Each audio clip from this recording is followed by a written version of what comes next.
Now, issues of oil wellheads, those that are not being used for whatever reason, what is the security regime around it? Are they properly protected to the extent that people, unauthorized people, do not have access to them? So we also need to look at that.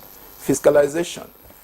Some personnel of the Nigerian Navy have been trained for fiscalization. The essence is for them to be able to be deployed to these terminals, but that have not been done.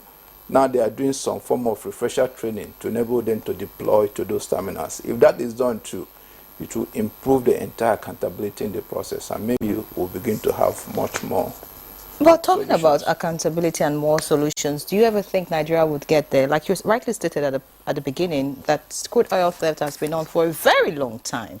And, you know, there's, in some quarters, it has been discussed that maybe the high and mighty are involved in this, because from what you've said, it's a huge network. And we know that ordinary Nigerians cannot be involved in such, kind of activity. So when I talked about being aided, you mentioned the community. But do you think that the reason why it's not going down, despite the efforts of security operatives and even the government, could be that there are some interests?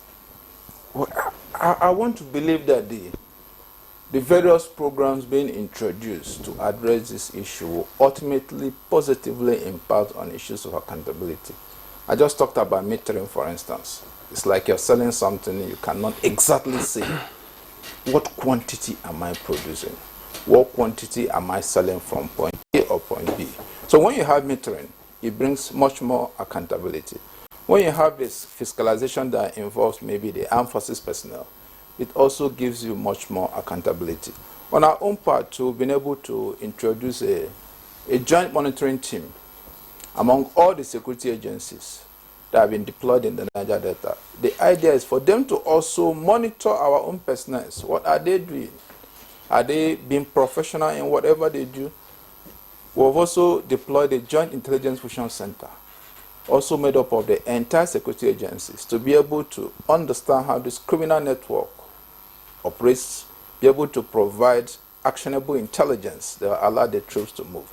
So when you add all these pieces together, you will see that they are all meant to improve that accountability process.